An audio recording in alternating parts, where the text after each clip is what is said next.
senang sekali bisa ketemu ya, dan bisa bergabung bersama-sama dengan kami di sini ya untuk membahas ini satu informasi yang menurut saya sangat penting sekali di masa saat ini ya, di mana membahas tentang problemnya sama. Semua tantangan pasien-pasien yang kena COVID itu adalah di saturasi oksigen yang menurun, betul nggak ya? Dan kita harus berpacu dengan waktu untuk mengatasi hal ini ya.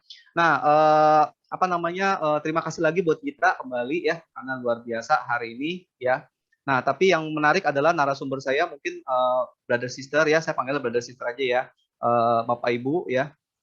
Kayaknya nggak enak banget Bapak Ibu ya. Jadi hari ini saya kebetulan, jadi singkat ceritanya gini, jadi saya kenal dengan Ibu Ketut Widi cukup lama ya. Beliau adalah salah satu perawat ya, dan sekarang gelarnya udah SST ya. Nanti tanya sendiri apa sih gelarnya SST itu ya. Nah, jadi beberapa waktu ini kita ngobrol, dan setelah kita ngobrol ternyata dia tahu bahwa saya juga kena isoman kemarin, dan beliau cukup surprise juga melihat perkembangan saya. Kenapa?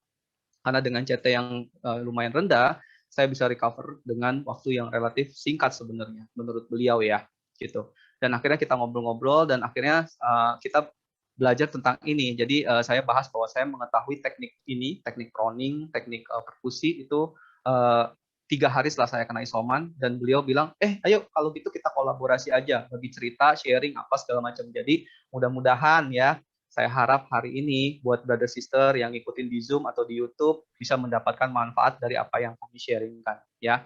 Oke, yuk kita langsung undang ini satu perawat yang luar biasa ya. 1,5 tahun ini beliau di garda depan ya. Jadi ya makanannya tiap hari itu ya, ngelihat pasien-pasien dari yang skalanya ringan sampai berat gitu ya, dan ini luar biasa sekali gitu ya. Luar biasanya adalah, dan beliau siap bertugas kapan aja loh ya, dan luar biasa. Oke, langsung yuk kita sambut Ibu Ketut Widi. Bu, mana suaranya Bu? Selamat malam Bapak Yulianto. Selamat malam Ibu, gimana kabarnya? Ya, Sehat Bu? sehat Pak. Siap ya Bu Semoga untuk membagikan ya. hari ini ya Bu ya, membagikan buat brother sister, buat teman-teman kita semua di sini ya, tentang hari ini, tentang poin-poin penting. Oke, Bu, lanjut aja yuk, langsung kita masuk ke materinya. Jadi Ibu sama-sama bisa buat jadi nggak buang-buang waktu ya. Oke. Ya, terima kasih sebelumnya Pak Yulianto sudah memberikan kesempatan saya untuk berbagi sharing malam hari ini kepada Bapak Ibu sekalian yang ada di rumah yang mengikuti lewat Zoom ataupun YouTube ya. Semoga ilmu ini bermanfaat untuk kita semua. Oke, saya mulai membagikan apa yang saya ketahui selama ini dan berbagi pengalaman ya, Bapak Ibu sekalian. Saya tidak ada maksud menggurui, hanya sharing ya. Nah, kita mengenal apa sih yang terjadi di kondisi saat ini. Saat ini kita viral dengan kondisi COVID-19 ya, bahkan kondisi ini sudah mendunia kan. Nah, apa sih yang sebenarnya terjadi? Pada pasien dengan COVID-19 itu gejalanya itu keluhannya muncul antara hari kedua sampai 14 hari setelah kita terpapar dengan orang yang terkena COVID-19. Beberapa gejala yang bisa muncul di minggu pertama itu antara lain yang familiar itu yang sering terjadi adalah demam, batuk kering, dan kadang kelelahan ya Bapak Ibu. Gejala ini mirip dengan flu biasa. Bahkan pada beberapa kasus itu orang mengalami penurunan kemampuan penciuman atau mengecap rasa. Itu biasa disebut anosmia. Keluhan lain yaitu hidung tersumbat, mata merah, sakit tenggorokan, sakit kepala, nyeri otot atau sendi. Pada beberapa kasus ada yang mengeluh ruam pada kulit, bahkan ada gangguan pencernaan seperti mual, muntah ataupun diare, menggigil, dan kurang nafsu makan. Next. Nah, COVID itu biasanya menyebabkan keluhan sesak nafas. Nah, COVID-19 ini disebabkan oleh virus SARS-CoV-2 yang ditularkan melalui droplet yang menggunakan sel epitel atau mukosa dari saluran nafas sebagai target awal dan menyebabkan infeksi pada saluran nafas. Next. Nah, ini adalah proses terjadinya virus COVID virus SARS-CoV-2 untuk menyerang paru-paru kita. Ini adalah prosesnya. Nah, ayo kita saksikan bagaimana COVID-19 itu menginfeksi paru kita. And down your airways. Inside your lungs, the airways end in clusters of air-filled sacs. These air sacs are surrounded by tiny blood vessels. Here, oxygen from your lungs passes into your bloodstream to get to tissues throughout your body. Carbon dioxide is breathed out. COVID-19 is a disease caused by a virus called SARS-CoV-2. The virus infects cells along your airways by attaching to ACE2 and other molecules on those cells. The virus uses ACE2 as a door to get inside of the cells and make more copies of itself. The virus, and your immune system's reaction to it, inflammation, damages the air sacs, causing them to scar and stiffen or fill with fluid. This blocks some oxygen from passing from your lungs into your bloodstream. As blood oxygen levels fall, you may feel short of breath. In severe cases, a ventilator or other support may be needed. Inflammation helps our bodies fight infection, but in some people with COVID-19, it seems to go into overdrive. Researchers think this may be due to the fact that the virus latches on to the ACE2 molecule in order to get into cells. ACE2 helps reduce inflammation, and this effect is lost when the virus occupies it. The result is that inflammation can go awry. People with chronic lung, heart, or blood diseases may be at higher risk of severe illness from COVID-19. We should all take steps to help protect ourselves and others from infection by washing hands often, avoiding crowded places, wearing a mask, and staying at least 6 feet away from other people. Itu adalah video yang menunjukkan bagaimana proses COVID-19 terjadi pada orang tersebut.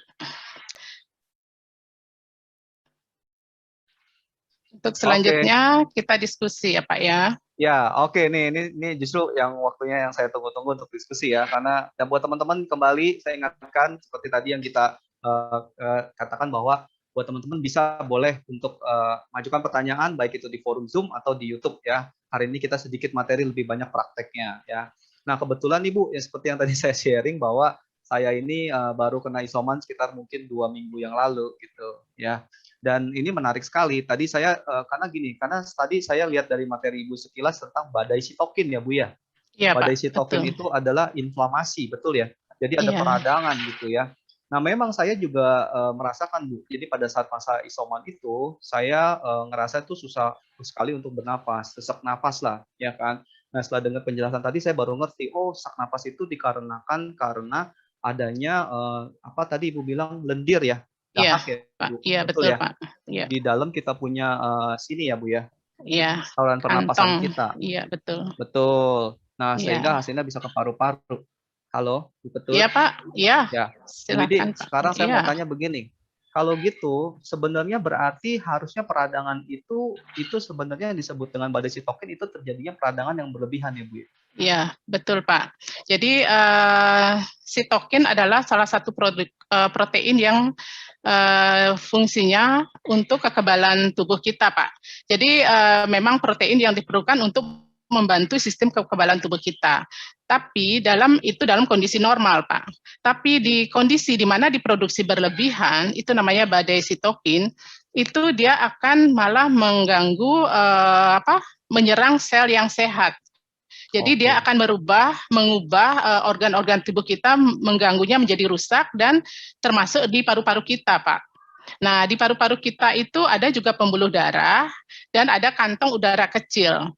Nah, kalau di situ dipenuhi oleh peradangan, akhirnya ada cairan, itu yang akan mengganggu pertukaran oksigen. Jadi oksigen tidak bisa masuk, CO2 tidak bisa keluar, Pak. Nah, itu yang pertukaran gas itu dah yang menyebabkan bahwa kita itu sesak nafas, saturasi oksigen menurun, Pak. Nah, memang bahasanya gini ya, bahasanya orang medis sama bahasanya praktisi memang beda nih ya Bu ya. Karena mungkin, saya ini Ibu jelasin dengan pakai bahasa yang medical ya. Tapi kalau saya karena saya orang praktisi, saya simple, saya membuat singkat aja, membuat simpel aja. Jadi intinya sebenarnya harusnya dahak itu digunakan harusnya dahak itu memang bagus. Artinya itu dahak itu adalah tanda tubuh kita melawan inflamasi. Itu dulu, benar ya Bu? Iya, iya, Betul iya, ya. betul. Nah, tapi Nah, iya, ketika berlebihan, malah justru dahak itu nempel dan ketinggalan iya, di saluran pernapasan kita. iya, Sehingga itu Pak. yang menyebabkan kita sulit bernapas.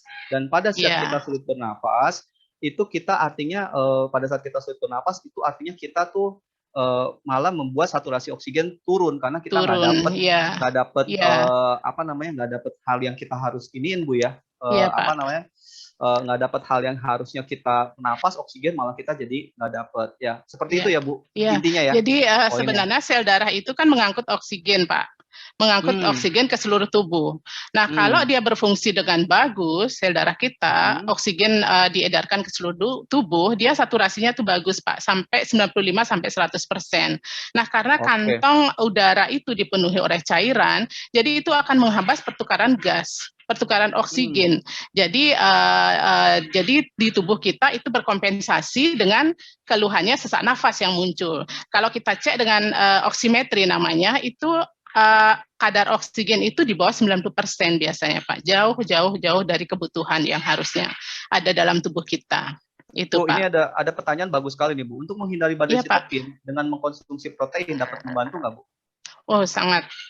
Ya, jadi nanti akan ada apa sih yang harus dibutuhkan untuk mengatasi COVID-19 itu dibutuhkan nutrisi dan cairan, Pak. Itu yang paling penting, Oh, Pak. di materi Bu ya Iya, nanti ya Bu ya. Jadi iya, tunggu ya iya, buat Pak. teman-teman yang nanya ini sabar jawabannya Iya, ada di sesi selanjutnya ya. Nah ini iya, juga sama pertanyaan kenapa orang yang terkena diabetes sering justru nggak terselamatkan jika terpapar virus COVID. Nanti juga ada ya Bu, saya pikir ya. iya, Pak. Iya, Oke ya. Nah Bu, ini menarik sekali Bu. Kalau saya nggak tahu ya. Jadi gini, waktu saya isoman kemarin, saya iya. itu tiap hari itu Isoman itu jackpot ya, Pak ya, bahasanya jackpot. ya, Pak.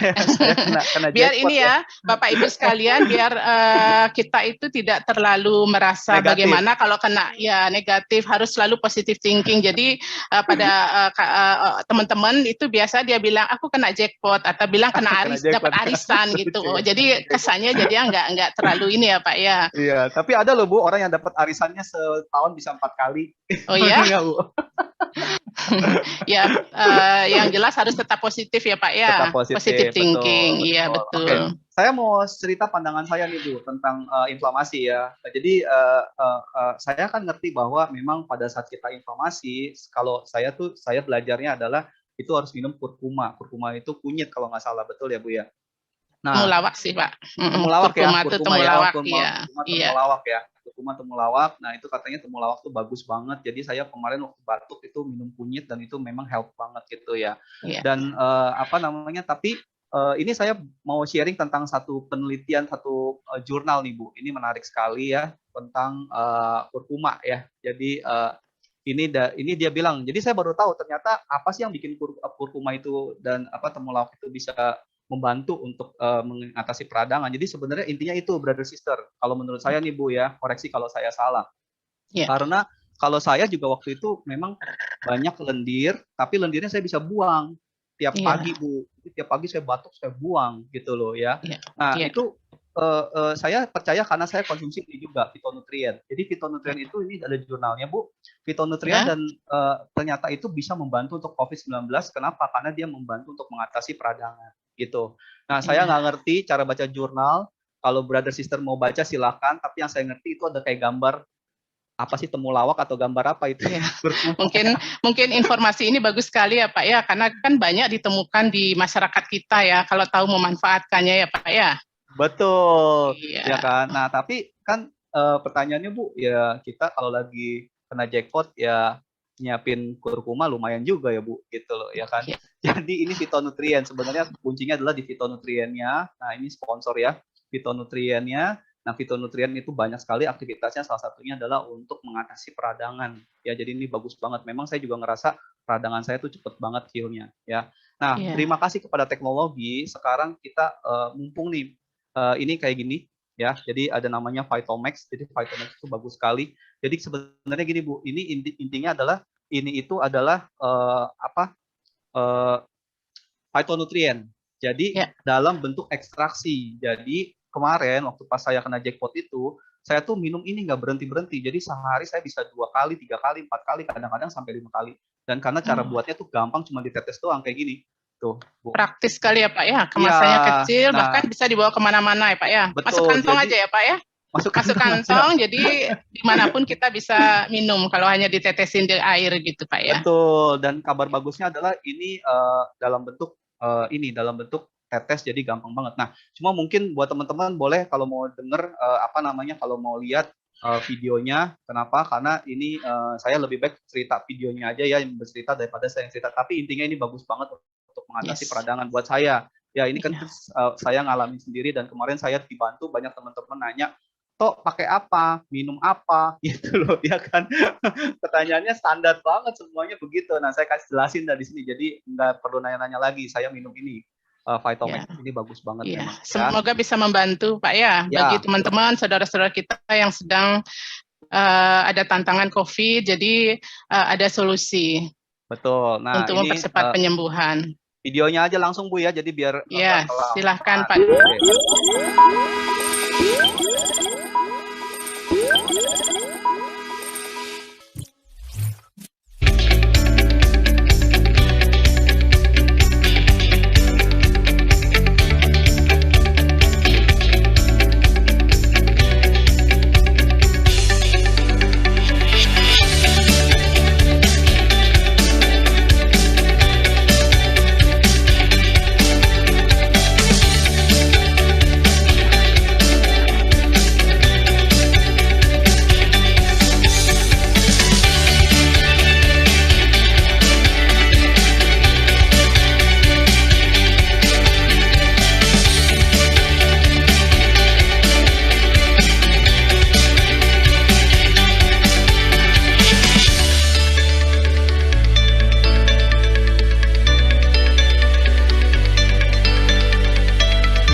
Masih mute toh, masih mute. Oh, oke.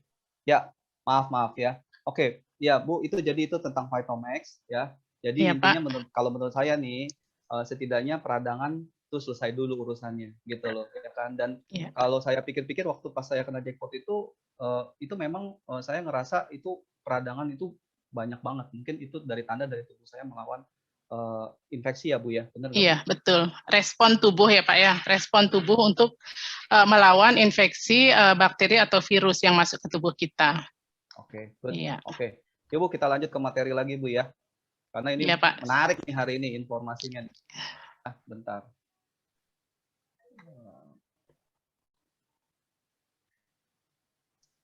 Bentar ya. Oke. Ini ya Bu. Iya Pak.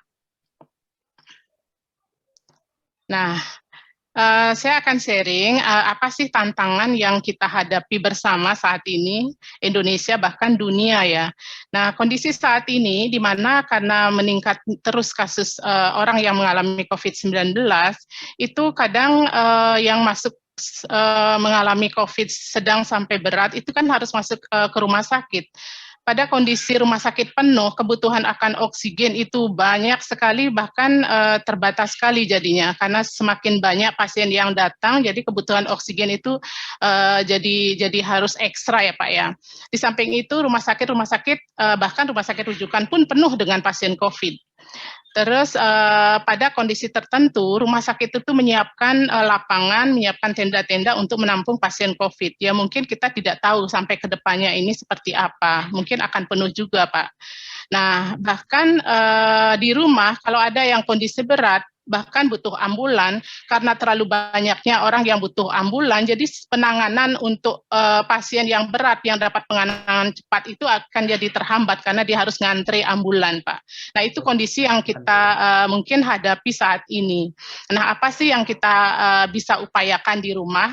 Untuk mencegah itu, kita jaga, kalau bisa kita tidak kena jackpot istilahnya, kena sakit COVID dengan cara apa?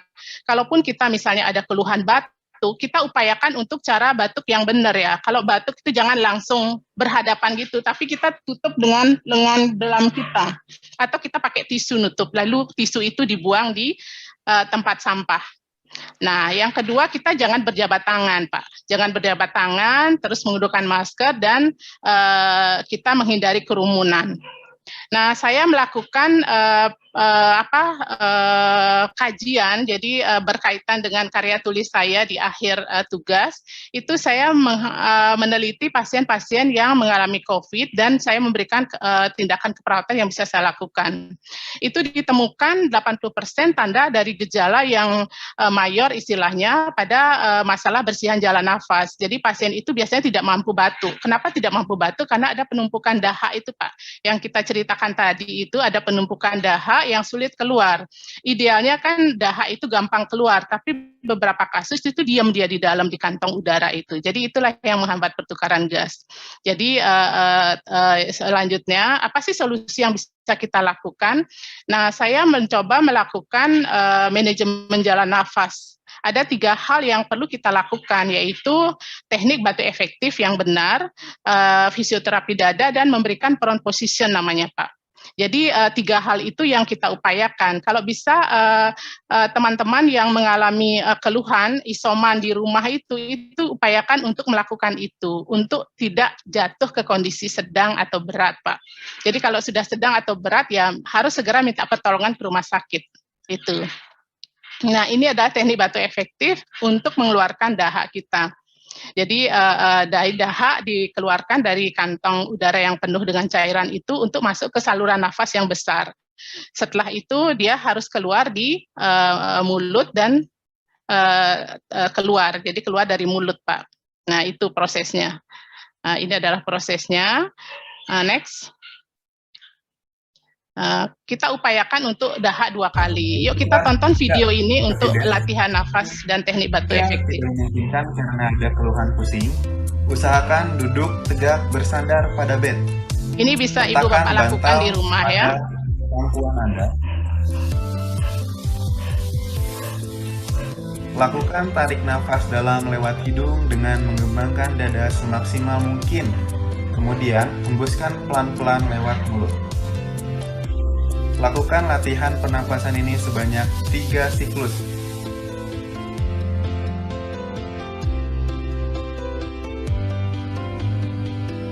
Lakukan kembali tarik nafas dalam lewat hidung semaksimal mungkin.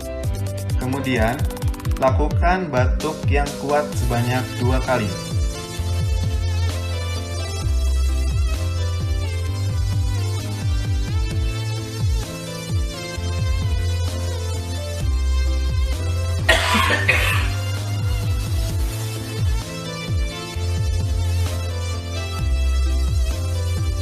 Mengapa harus 2 kali batuk? Tentu yang pertama bertujuan mendorong dahak dari saluran nafas yang lebih kecil ke saluran nafas yang lebih besar. Dan batuk yang kedua bertujuan untuk mendorong dahak ke mulut, sehingga dahak mudah kita keluarkan. Nah, itu adalah teknik batuk efektif. Yang teknik yang kedua adalah perkusi atau fisioterapi dada. Ini bisa kita lakukan, siapapun bisa lakukan dengan tangan posisi tertengkup begini. Jadi itu ditepuk-tepukkan di dinding dada kita, jadi di kiri, kanan, depan, belakang. Jadi itu kita tepuk-tepuk berulang kali, jadi posisi tangannya Bapak Ibu seperti ini mudah dilakukan ya. Mudah dilakukan oleh siapapun. Jadi ditepuk-tepuk seperti itu. Mari kita tonton Over bare videonya skin untuk lebih jelasnya. painful. So attempt to do it over thin clothing over these areas in the front and back. Force should be equal on both hands and the hand should be in a cup-like position and it should remain that way. Percussion should not make a slapping sound but a hollow sound like this. Attempt to do this in rhythm, approximately 100 to 400 times a minute for 40 seconds.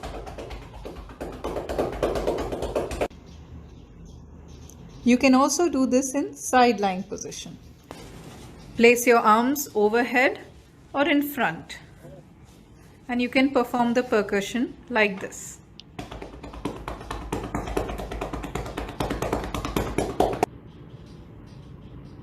You can also perform while lying down on your stomach like this.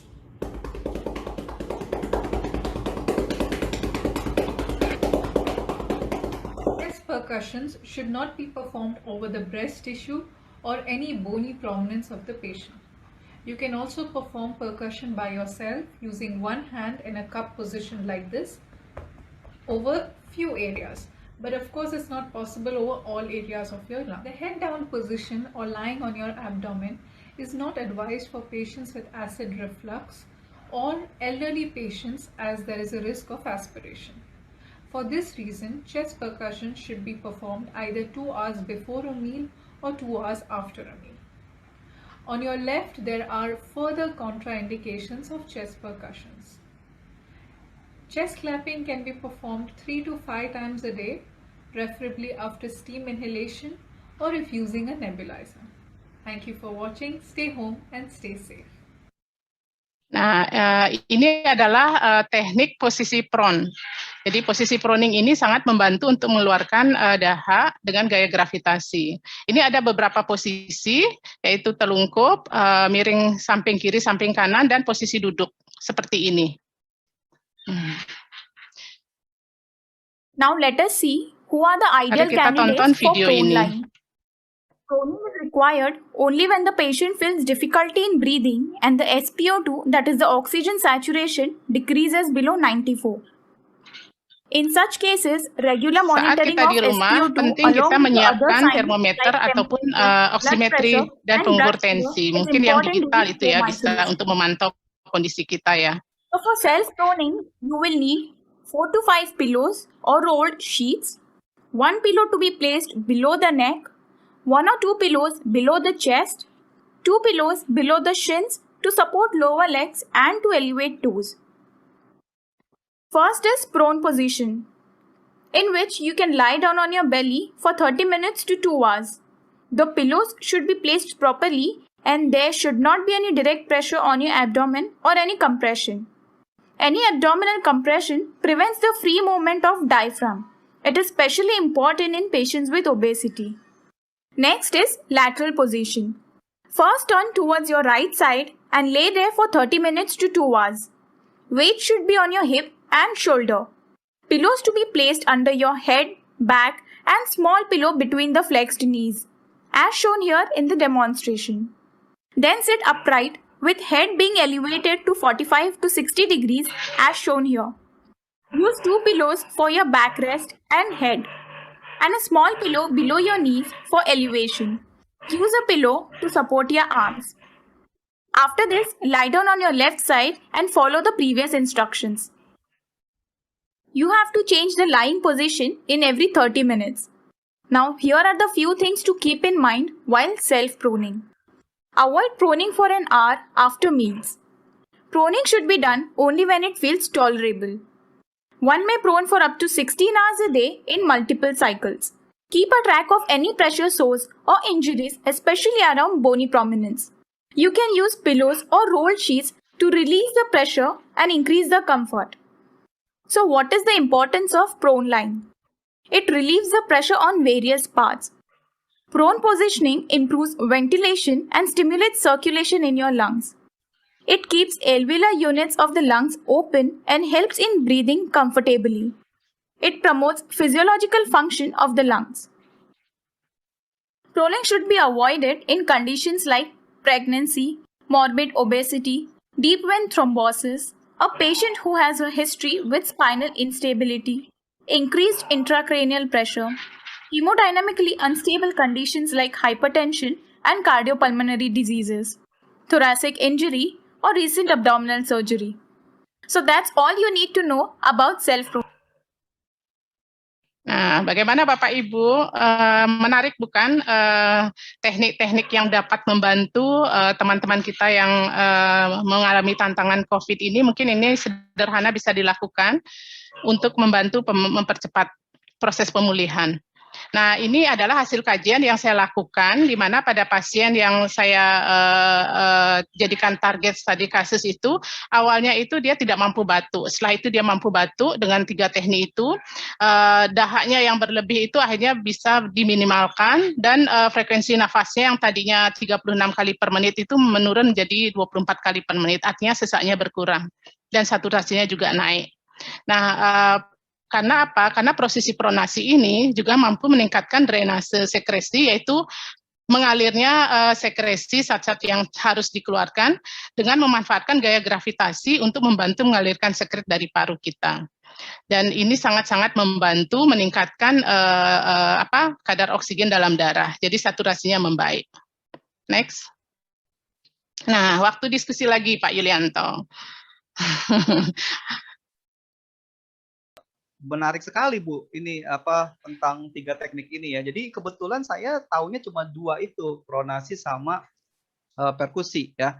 Iya. Saya baru tahu juga bahwa batuk ada tekniknya. Tapi kalau dari yang saya simak tadi kan Ibu kan jelasin secara medis ya, panjang lebar gitu ya. Tapi ini nggak tahu ya, saya semoga bisa dipahami ya Pak. Ya, oleh Bapak Ibu di rumah, dibantu dengan video.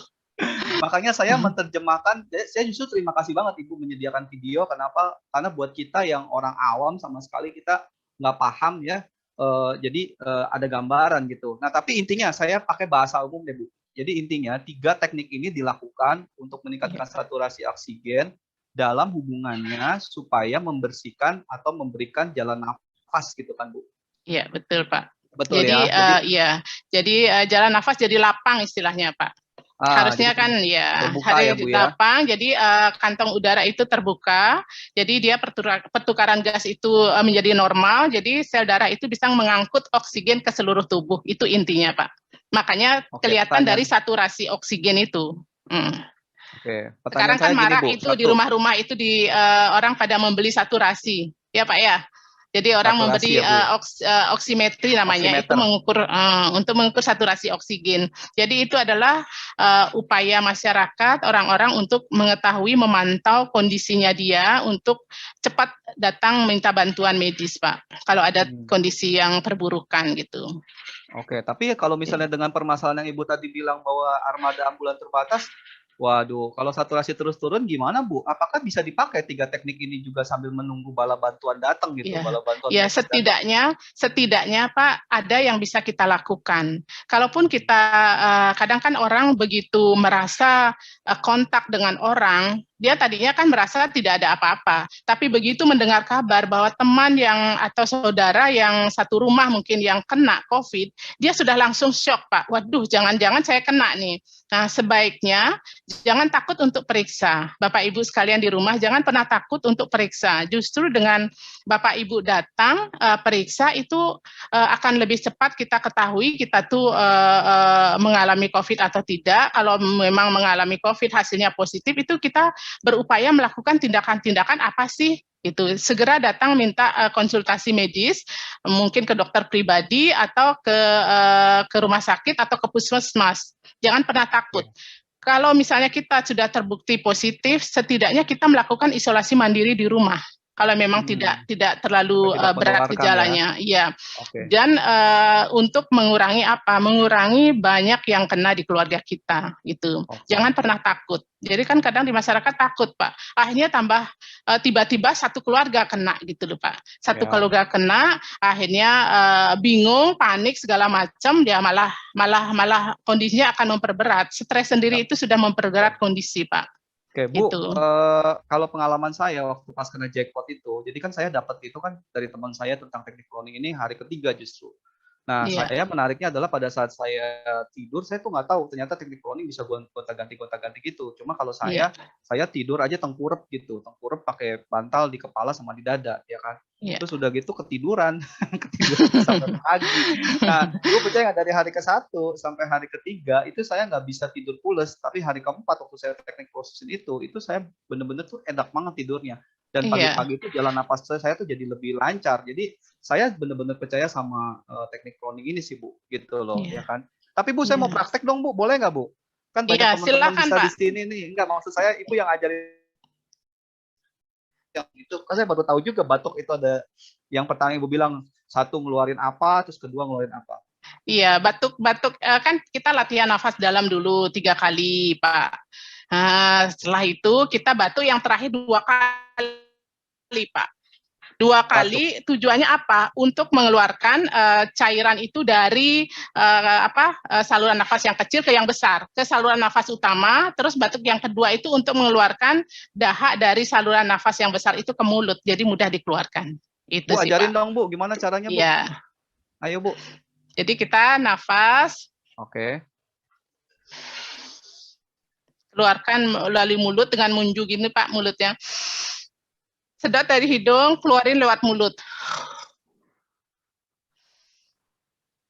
Sedot dari hidung, keluarin lewat mulut. Mungkin Bapak Ibu di rumah bisa praktekkan. Sedot dari mulut, keluarin lewat mulut. Nah, setelah itu diakhiri dengan batuk. Batuk yang kuat ya, Pak ya. 2 kali seperti itu. Jadi mungkin Bapak Ibu nanti bisa lakukan latihan di rumah ya. Bisa juga mengajarkan orang-orang di sekitarnya, teman-teman untuk latihan batuk efektif ini sama perkusi dada itu, Pak. Tepuk-tepuk di dada itu. Jadi posisi tangan Yang ini ya? terkelungkup. Seperti ini, Bu, ya. Begini ya. Itu fungsinya apa? Jadi untuk melepaskan dahak-dahak yang menempel di dinding-dinding paru kita. Lepas untuk ya. Oke, Dan jadi karena itu banyak dahak, terus kita iya, ini gitu tepuk-tepuk ya. untuk biar lepas dia, Pak. Oke, Lepas Bu, masuk apa saluran namanya, nafas. Tadi kan ada yang dia bilang katanya kan mandiri tuh, Iya. misalnya ya. Gitu, soalnya kalau sama pasangan kadang-kadang bukan begini malah begini. Ya kan, Iya. sakit kayak gitu. Manfaatnya nggak Joking dapat aside ya, Pak. Tuh, dengerin buat pasangan Iya. yang mau melakukan Just kidding ya, Pak, just kidding. Iya, pasangan yang melakukan teknik ini. Tangannya begini, oi, begini ya, bukan begini. Kalau begini namanya Begini. gampar ya. Nah, Telungkup. terus bercanda ya. Jadi Iya. santai aja. Jadi oke, Bu, kalau misalnya untuk yang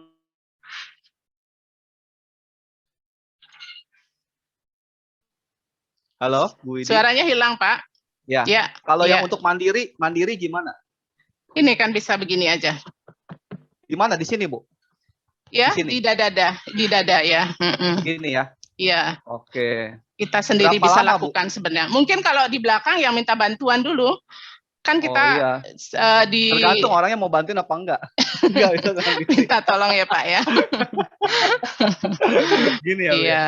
Bu, pertanyaan saya 3 teknik ini boleh dilakukan apakah untuk hanya pasien COVID atau yang belum juga? Ini, Bu. Ya kalau bisa latihan nafas itu bagus sekali walaupun kita tidak kena, Pak. Oke, Belum kena. termasuk Setidaknya kan kadang untuk mengetes ada masalah nggak? Kadang kita ketakutan gitu. Coba deh tarik nafas, tahan beberapa detik. Kalau kita ada rasanya mau batuk berarti ada sesuatu. Tapi kalau kita bisa menahan, tidak ada hambatan apa, berarti pernafasan kita masih bagus, Pak. Oke, Itu, oke. iya. Berarti kalau misalnya kita mau Itu batuk kan berarti hanya untuk ngetes dan melatih juga, Pak. Melatih oke. latihan bernafas, tidak nunggu kena COVID baru, Pak. Kalau bisa kan latihan nafas itu kan bagus banget, Pak. Oke. Nah, ini Bu ada Iya, pertanyaan nih Bu dari teman-teman kita ya di sini. Dia iya, bilang Pak. gitu. Apakah kalau misalnya itu boleh kalau tadi kan lihat dari videonya katanya bisa boleh pakai nebulizer, betul nggak Bu? Jadi Iya, pakai uap dulu, steaming dulu iya, ya kan, betul. uap panas dulu. Nah, Iya. pertanyaan saya, ini banyak yang nanya nih, uap panasnya boleh dicampur macam-macam nggak? Dicampur sama obat, dicampur sama obat batuk, dicampur sama minyak kayu putih, ya. Nggak sekalian dicampur sama kopi, enak. Ya kan? Gitu. Jadi ngopi dong itu. Bukannya ini steaming ya. Oke. Jadi Nah, jadi boleh nggak sih prinsipnya Bu itu sebenarnya satu dulu deh pertanyaannya iya. gini, boleh nggak itu dicampur sama macam-macam itu minyak kayu putih lah, Mungkin kalau tetep itu aroma ya mungkin Pak ya. Yang jelas uap hangat itu membantu membuat encer dahak kita, Pak. Membuat tadinya kental itu dibuat encer, itu hawa panas itu sangat-sangat membantu. Tapi kalau untuk kayu putih mungkin aroma mungkin itu ya. Lebih ke aroma dan rasa hangat itu kan ada rasa hangat juga kayu putih itu, Pak. Mungkin itu maksudnya bisa membantu, Pak. Oke, nah itu Iya. ini Bu pertanyaan menarik juga nih. Jadi kalau saya batuk itu selalu mengeluarkan lendir, itu memang harusnya seperti itu atau memang pada saat COVID kita mengeluarkan lendir lebih banyak? Pada kondisi normal, batuk itu kan sebenarnya bukan penyakit, Pak. Itu adalah respon tubuh untuk mengeluarkan sesuatu yang ada di saluran pernafasan kita, gitu loh, Pak. Kalau sekarang Bu, Kalau tidak sekarang, ada zaman lendir sekarang, berarti Bu, tidak mesti batuk. kalau zaman sekarang batuk malah bikin orang jadi parno. Parno. Iya. Nah, Begitu itu yang dilihat harus ada orang, diluruskan, Pak. gitu, COVID nih, ya kan gitu. Padahal itu reaksi tubuh sebenarnya. Iya, ya, Bu, reaksi ya. tubuh untuk Jadi, mengeluarkan ada sesuatu benda asing istilahnya, Pak. oke, jadi buat Itu. teman-teman ya kalau ngelihat Iya. orang batuk ya jangan begini dipelototin ya. Ya kan mungkin bisa jadi emang dia beneran batuk karena dia kemasukan debu misalkan ya. Tapi Iya. ini menarik nih Bu. Jadi kalau misalnya kita ngomong seperti itu, nggak tahu ya, apakah proning itu boleh dilakukan semalaman Bu? Karena saya kan lihat tadi itu bolak-balik gitu kan. Nah kalau saya ketiduran sampai benar-benar 4 jam melakukan tengkurap, itu boleh nggak Bu sebenarnya? Mungkin tergantung nyamannya aja ya, Pak. Oke. Tergantung nyamannya. Itu kan boleh katanya 16 jam ya, Pak. 16 jam tapi dengan ganti-ganti posisi kalau bisa. Iya, ganti-ganti posisi. 30 menit sampai 2 jam kan, Pak, itu diinikan. Ganti-ganti setiap posisi itu. Oke. Nah Bu, ada nggak hubungannya? Karena gini kan katanya orang bilang pada saat lagi ngalamin jackpot itu kan kita Iya. harus isi dengan minum air banyak ya, lebih banyak Iya, air, betul, Pak. ya kan? Nah pertanyaan saya, apakah ada hubungannya antara sesak napas dengan susah minum air? Karena saya merasakan itu kok jadinya agak berat ya pada saat saya nelan air ya. Nah, karena yang dirasakan pada pasien sesak, dia fokus ke sesaknya, Pak. Boro-boro mau minum, Pak. Kadang kan kita motivasi pasien, aduh susah, entar dulu, aduh karena sesak. Jadi di nomor 2 kan jadinya karena keluhan sesaknya dominan, Pak. Jadi orang sesak itu mau makan aja susah, Pak. Minum bahkan susah, Pak. Pengalaman pasien-pasien saya. Oke, Jadi kan makan sama minum karena jadi kan tantangan ya Bu ya. iya, karena kan kita minum air itu dalam kondisi sesak itu kan susah kan bisa ini nanti Pak, bisa kayak kesedak gitu jadinya. Oke. Nah itu tapi Bagus banget, penting, Ibu. iya penting Penting itu banget untuk harus minum. minum Iya, banyak ya. iya Oke. betul. Jadi tadi ada yang tanya juga, itu tadi yang kecil-kecil ini apa? Ini bukan obat ya, ini adalah fitonutrien ya. Nanti buat teman-teman tanya ya, apa sih fitonutrien? Oke, nah ini Bu, saya mau sharing ini, boleh nggak? Sekarang gantian saya yang sharing. Iya, silakan Pak berbagi ilmu ya Pak ya. Mungkin Bapak Ibu di rumah bagus banget ini ilmunya. Banyak banget pertanyaannya, saya sampai bingung ini sharing pertanyaannya. Oke, nah ini yang saya dapat dari CDC ya, jadi Pusat Pengendalian Penyakit di Amerika menyatakan bahwa nutrisi dan hidrasi itu adalah faktor yang sangat penting untuk COVID-19. Pertanyaannya, setuju nggak Bu? Oh, sangat setuju, Pak. Itu yang paling penting adalah cairan dan nutrisi. Nah, kalau orang mungkin tidak bisa minum, dia memang harus dipasang infus. Jadi kebutuhan cairannya itu melalui jarum infus. Jadi dipasang infus untuk memenuhi kebutuhan cairannya. Apalagi kan tadi saya bilang pada pasien sesak itu kebutuhan cairan tidak maksimal karena dia dominan dengan kondisi sesaknya, Pak. Jadi harus dibantu dengan asupan cairan lewat infus selain untuk masukkan obat-obatan, Pak. Pas banget Ibu, sebenarnya gitu. Jadi sebenarnya kenapa saya mau sharing ini, karena sebenarnya hari ini saya ada solusi buat yang nggak bisa minum, untuk bisa minum lebih banyak. Dengan cara apa? Dengan cara kita minum yang namanya living water, ya. Nah, living water ini menarik sekali. Jadi apa itu kita bilang tuh namanya air oksigen, ya, karena ternyata air mengikat oksigen lebih banyak. Jadi ini menurut saya, Bu, ya. Menurut Iya, saya kita bisa dapetin sumber oksigen bukan hanya dari nafas, tapi juga bisa dapat dari air, karena air itu sebenarnya mengikat oksigen. Nah, iya, kita punya teknologi dari Jerman namanya AlphaSpin. Ini mampu merubah air itu menjadi klaster yang lebih kecil sehingga air itu mengikat oksigen lebih banyak, ya. Nah, tapi daripada saya ngomong, mendingan pakar yang ngomong, Bu, ya. Boleh ya? Kita iya, sama-sama silahkan masukin. Pak. So, what is alpha spin?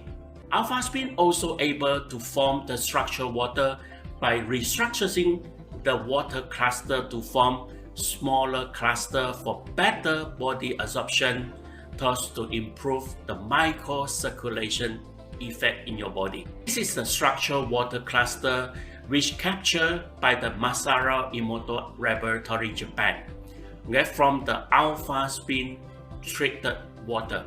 The alpha spin water looks like natural and unpolluted water source, which most of the water cluster in structural condition provide a better hydrating ability to the body cell, thus to improve the blood circulation in our body system.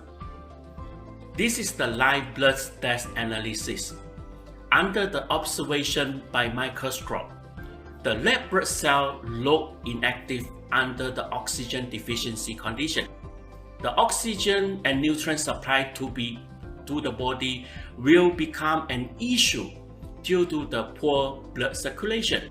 However, we have done the live blood test analysis again after taking alpha spin structured water for 5 minutes. The red blood cell look more active in blood, carrying more oxygen and nutrient to every single body cell, thus to improve the body cell vitality Ya. for optimum Oke, health. jadi itu sih Bu pengalaman saya Bu. Jadi menggunakan AlphaSpin, ya, saya caranya dituang aja gitu, gampang sekali, ya. Jadi Iya, ini menarik seperti ya ini, Bu. Pak. Menarik, Secara Teknologi.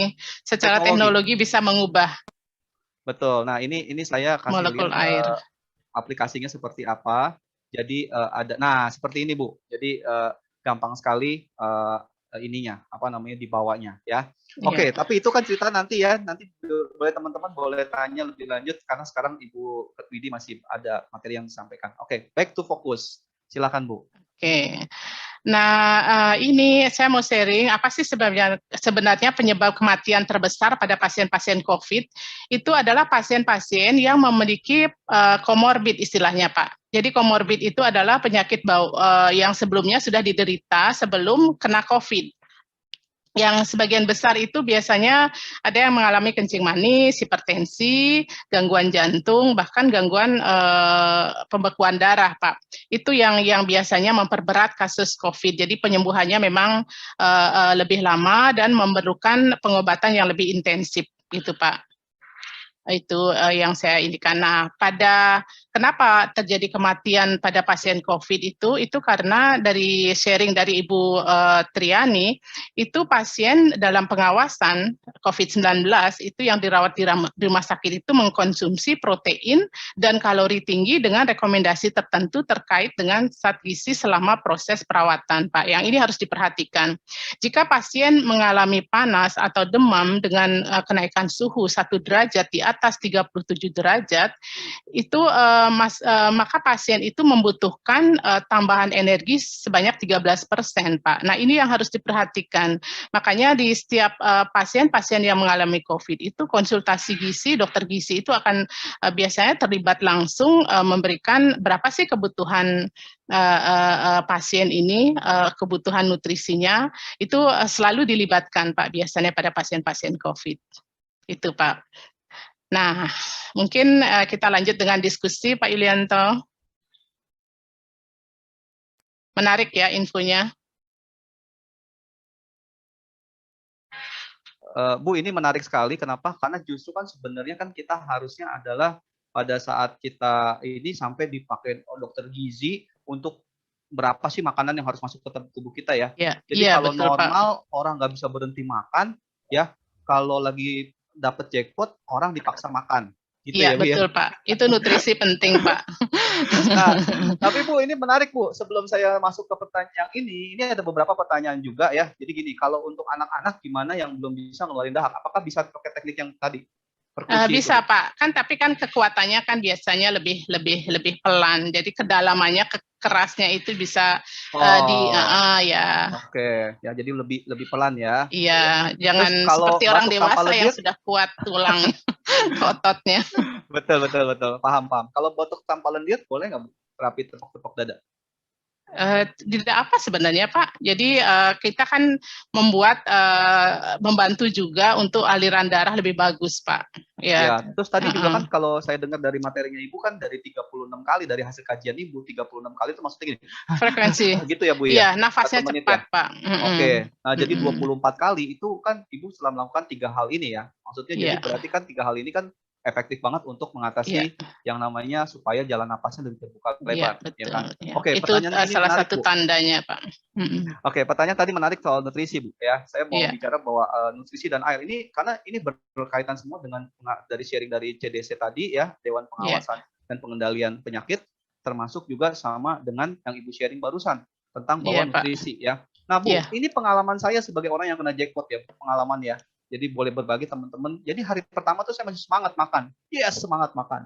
Hari kedua saya udah mulai gak enak makannya, ya kan? Udah mulai gak enak makannya. Nah, hari ketiga bener-bener udah gak enak makannya. Udah gitu tambah lagi pupnya itu maaf ya Bu, berair gitu loh. Bentuknya air ya kan dan keluarnya Iya, Pak. hitam gitu kan. Udah enek nggak bisa makan gitu kan. Nah, Bu, pertanyaannya apakah di pasien-pasien Ibu mengalami kondisi yang sama? Terus kalau misalnya dia orang nggak bisa makan, bagaimana cara Ibu memaksa mereka untuk makan supaya mereka dapat nutrisi sehingga mereka dapat tambahan energi 13% itu untuk kurangin yang 37% ke atas itu? Iya. Nah, ini pasien-pasien yang datang itu kan umumnya datang dengan keluhan yang sedang dan berat, Pak ya. Kalau ringan kan mungkin dia bisa sendiri di rumah dengan konsultasi ke dokter, mungkin datang ke puskesmas dapat obat-obatan. Nah, pada pasien-pasien yang sesak itu dominan perasaan sesaknya yang muncul. Jadi kalau misalnya makan itu sudah tidak mau lagi, minum aja tidak mau apalagi makan, kan itu sih pasien keluhan umum seperti yang Pak alami juga, Pak. Nah, saya selalu menekankan ke pasien-pasien saya, kalau memang Bapak mengikuti keinginan Bapak tidak mau makan, gimana nutrisi bisa masuk? Karena nutrisi itu sangat penting. Nutrisi itu untuk menghasilkan energi. Energi dibutuhkan untuk fungsi-fungsi perbaikan sel, regenerasi sel, perlindungan sel, bahkan melawan bakteri ya Kak ya.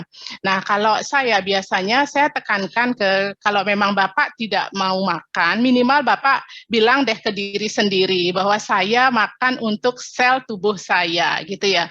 Kalau Bapak mungkin dari mulut Bapak tidak ada keinginan untuk kita memasukkan makanan, minimal Bapak mindsetnya saya memberikan makanan untuk sel tubuh saya, sehingga dia bisa kuat untuk melawan virus yang masuk menyerang tubuhnya, melawan infeksi. Itu aja sih Pak. Jadi berangsur-angsur, biasanya ini sebenarnya mindsetnya yang kita pelan-pelan arahkan. Mungkin di awal memang ya Bu ya. Kamu nggak mau makan mungkin, nggak apa-apa, tapi sel kamu mau makan. Iya itu. Mengatasi infeksinya gitu ya. Iya, nah, menarik Pak, banget Bu. itu. Jadi gantian sekarang yang saya sharing. Jadi gitu banyak teman-teman juga yang nanya, "Toh lu selama nggak bisa makan tuh makannya apa?" Ya kan. Nah, jadi mumpung di sini saya mau kasih tahu juga saya makannya ini. Ya, ini namanya Alpha Meta ya. Jadi Alpha Meta ini dia bentuknya saset kayak gini ya. Jadi nih saset kayak gini. Jadi saya makannya ini Bu. Jadi kalau saya nggak bisa makan, saya cuma perlu makan ini. Jadi saya praktis ya Pak ya. Ya, jadi ini bisa dibikin kayak bubur juga ya. Jadi airnya sedikit campur. Ini udah satu saset, udah satu porsi ya. Nah, buat teman-teman yang mau tahu ini apa sih ya? Oh, yuk saya sharing yuk informasinya yuk. Ini pesan sponsor ya. Gitu nggak apa-apa ya Bu, ada pesan sponsor. Silakan Pak, mungkin ada teman-teman yang membutuhkan info ini. Oke, jadi sebenarnya ini Alpha Meta itu adalah Alpha PST. Jadi itu adalah sumber energi ya yang membentuk enzim dan itu yang tadi Ibu bilang menghasilkan cadangan energi sehingga cadangan energi ini bisa untuk ya itu tadi dilakukan untuk metabolisme ya, pembuangan sel, perbaikan sel dan segala macam deh itu yang lain. Nah, yang saya suka dari Alpha Meta ini dia tuh langsung meresap ke dalam tubuh kita dalam waktu hitungan 30 detik dan membantu kita untuk menghasilkan energi cadangan yang tadi ya. Jadi mudah-mudahan bisa membantu orang yang demam juga ya. Nah, tapi saya nggak mau cerita lebih banyak ya. Kita ikutin aja video ini. Alpha Meta, we call it the raw food for our body cells. So, we are going to talk about the what, why, and how about Alpha Meta in this video today. Let's get started. First question, what is Alpha Meta? Alpha Meta is derived from organically grown, non-GMO whole grain brown rice. It contains one super nutrient called Alpha PSP, which is produced and extracted by two patented technology. That is to ensure the top-notch quality and consistent batch delivered to our customer. Second question, what is Alpha PSP? In full, Alpha PSP is called Alpha Polysaccharide Peptide. It is very helpful to promote our body's self-energy production. So, how does it work exactly? Here we go the mechanism. Alpha PSP stimulates the production of metabolic enzyme which enhance the conversion from glucose to energy, and therefore it triggers the 4 essential cellular steps in our body, namely cell detoxification, cell repair, cell rejuvenation, and cell protection. Then some would ask, why do we need Alpha Meta? Alpha Meta, as we say, it is the raw food for our body cells. It is made by premium food source and it is the energy supply to our body. The reason behind it is due to Alpha Meta is packed with pre-digested nutrient which is readily absorbed by our body cells. Alpha Meta is also one of the most bioavailable nutrients to our body cells, which means it is very easy to be absorbed and used by our body for various functions. Therefore, it is the food for cells. Lastly, how do I consume Alpha Meta? Just sprinkle 1 spoonful of Alpha Meta into your favorite beverage, food, or just simply warm water. Consume it within 30 minutes after the food or drink is made. It is recommended to take 3 times of Alpha Meta every day before meal for optimal absorption. Menarik ya Pak ya? Ya, menarik banget tuh. Jadi makanya saya Menarik. nggak mau cerita lebih banyak, biarkan aja video yang bercerita ya, karena saya bukan pakarnya. Nah, ini ada pertanyaan menarik nih Bu. Jadi gini, tadi nutrisi yang ditonjolkan adalah buah dan sayuran, bagaimana dengan sumber protein yang baik seperti telur atau susu atau ikan ya. Oke, mungkin saya bisa bantu juga Bu ini jawab. Kenapa? Ya. Jadi gini, ini berdasarkan pengalaman saya ya, nanti Ibu Ya. tambahin saya kalau ada yang salah. Ya, Nah, silakan jadi Pak. saya itu menggunakan Alpha Meta bukan untuk makanan pokok, Bu. Tetap saya makan. Tetap saya Ya. pesan ikan. Ya, tetap saya pesan telur, tetap saya pesan nasi, ya. Dan tetap saya paksain makan. Cuma kalau saya nyambung tadi yang dari CDC tadi kalau kita lihat ya, di situ dia bilang bahwa nanti teman-teman nanti boleh simak lagi videonya ya, bahwa dia bilang adalah bahwa kita harus konsumsi makan itu 6-7 kali dengan jeda makan 2-3 jam. Gitu loh, ya kan? Nah, kalau dalam keadaan kita sehat, mau makan sejam sekali juga oke, ya kan? Kalau lagi kayak begitu, mana mau. Nah, makanya saya bilang, saya tuh gonta-ganti Bu. Jadi misalnya saya makan nasi nih, snacknya saya isi dengan Alpha Meta, gitu. Jadi saya jadiin Alpha Meta tuh jadi kayak snacknya gitu loh. Ya. Kenapa? Karena saya nggak bisa makan snack, jadi saya menggunakan Alpha Meta dan memang hasilnya tuh memang luar biasa sekali gitu loh ya Ya. kan. Jadi itu aja sih Bu ya. Proses Bu, pemulihannya lebih cepat ya Pak ya? Betul. Nah, yang Iya. itu saya bilang, saya hari ke-5 itu saya udah bisa jalan 2 kilometer gitu Wah. loh.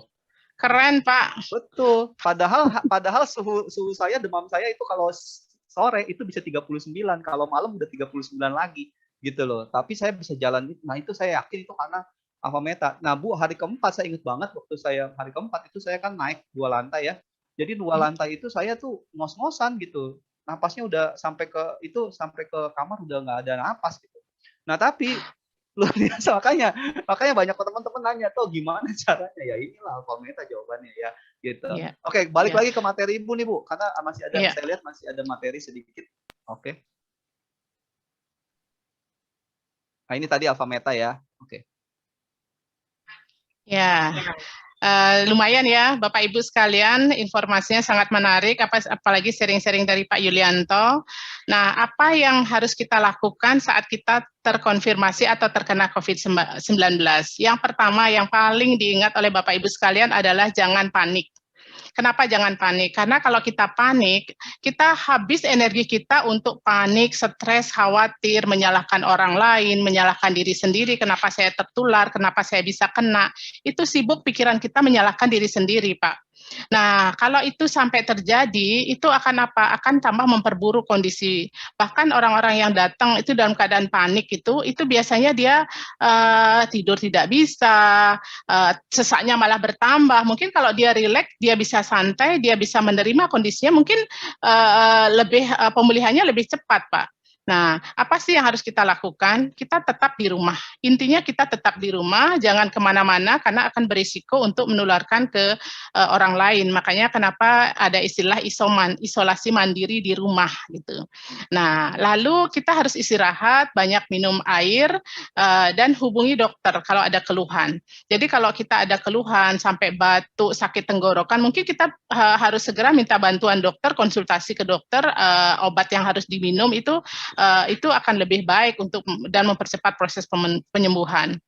Dan yang harus diingat yaitu kita harus beritahu kontak dekat kita, teman-teman, saudara kita, jangan malu untuk memberi info gitu, karena pada beberapa orang itu parno, ketakutan untuk menginformasikan bahwa dia kena. Mungkin apa yang dia lakukan mungkin akan menginspirasi juga orang lain, jadi menguatkan orang, jadi kita saling menguatkan gitu loh Pak. Setuju. Nah, pantau gejala yang muncul, jadi kalau kita seperti yang saya sampaikan, kita siapkan termometer untuk memantau suhu tubuh kita, mempunyai kalau bisa oximetri itu memantau saturasi kita, ya kalau sudah di bawah 90 ya kita harus segera minta bantuan medis ya Pak ya. Dan tetap protokol kesehatan. Kadang kita di rumah itu, kita lupa bahwa kita kena. Jadi kita harus melindungi keluarga kita, suami, anak, teman-teman, tetangga, itu penting. Kita harus tetap protokol kesehatan, Pak. Dan bersihkan permukaan yang sering disentuh secara berkala. Itu penting juga, jangan sampai terlupakan itu. Nah, ini yang saya selalu tekankan, itu komunitas yang positif dan suportif itu sangat-sangat membantu. Kalau kita terkena jackpot istilahnya Pak, kena COVID, kita saling mensupport satu sama lain, saling menguatkan. Jadi dan dengarkan hanya hal-hal yang informasi yang positif yang untuk kesehatan mental. Jangan sekali-sekali menyebarkan berita negatif. Kalau misalnya orang mengirim ke kita, cukup kita saja, jangan di-share lagi. Kadang kan kita lupa ya Pak ya, kita share lagi ke orang dan itu akan membuat orang lebih drop, ketakutan gitu. Lebih baik kita hanya share hal-hal yang positif saja, yang menguatkan orang, yang membantu orang itu. Nah, ini gambarannya. Jadi kita di rumah saja, tetap pakai masker, terus keluar rumah jika benar-benar perlu, terus makan makanan yang bergizi dan rajin cuci tangan. Jadi ini 40-60 detik ya cuci tangan yang benar itu. Nah itu materi dari saya hanya sharing, mungkin info ini bermanfaat buat Bapak Ibu sekalian yang mengikuti acara ini lewat Zoom ataupun YouTube. Semoga bisa di-share ke banyak orang, ke teman, tetangga, semoga bisa membantu untuk teman-teman kita yang sedang mengalami tantangan dan semoga lekas sembuh. Iya, tetap sehat. Luar biasa Bu materinya Bu. Oke, teman-teman mau tahu nggak yang tadi itu menarik banget yang Ibu Ketut Widya Spami bilang bahwa dia tetap positif dan dijaga mindsetnya secara positif. Ya jadi saya sempat chattingan sama Ibu Ketut Widi dan saya tanya Bu, 1,5 tahun ini pernah kena jackpot nggak? Dia bilang syukurnya Pak saya nggak pernah kena jackpot gitu ya, dan saya udah 15 kali tes swab. Dan saya tanya Bu kok bisa ya begitu? Nah ini jawabannya, mau denger nggak? Ini dari WA-nya dia ya, saya bacain ya. Dia bilang gini, mindset saya mau bantu orang-orang sakit. Kuatkan mental mereka, empati dalam. Lakukan yang terbaik buat pasien-pasien saya. Saya bilang ke diri saya, Tuhan, saya siap bertugas. Beri saya kesehatan lebih buat rawat pasien-pasien saya. Morning ritual tiap pagi, jalan pagi dan berdoa. Kapanpun orang butuh saya untuk minta pertolongan saya nggak pernah menolak atau menghindar. Karena saya sudah dikasih kesehatan yang luar biasa sama Tuhan. Saya pakai ilmu pasrah, Pak. Semoga Tuhan masih percaya ke saya, sudah 1,5 tahun merawat COVID. Luar biasa nggak? Boleh tepuk tangan nggak? Wah, Semoga luar Pak ya, biasa semoga Tuhan tetap menjaga saya. Ya, ini karena mindset yang positif ya Bu ya. Dan ini luar biasa sekali. Jadi mudah-mudahan informasinya hari ini bermanfaat buat teman-teman semua gitu ya. Nah, buat yang lain ya, Pak, saya tahu masih banyak banget pertanyaan ya. Kalau boleh nanti tanya aja di YouTube ya. Mudah-mudahan kalau Ibu Ketut berkenan untuk jawab, Bu, boleh Bu bantu jawab atau karena banyak banget ini saya terima hampir 100 pertanyaan gitu ya. Wow, luar biasa banget animonya ya. Jadi intinya gitu, terima kasih buat Bu Ketut Widi Usmami untuk kontribusinya luar biasa sekali, dan untuk sharingnya, untuk ilmunya malam ini benar-benar bermanfaat ya. Jadi buat teman-teman yang ngikutin di YouTube maupun di Zoom, silakan untuk kalau mau tanya boleh lebih lanjut di YouTube atau di Zoom, nanti biar mungkin ada yang bantu untuk sharing juga dan untuk tanya lagi ke Bu Ketut Widi Usmami ya. Karena mengingat waktu ya. Terima kasih sekali lagi, saya kembalikan kepada Gita. Terima kasih Pak Yulianto, terima kasih MC yang luar biasa, Ibu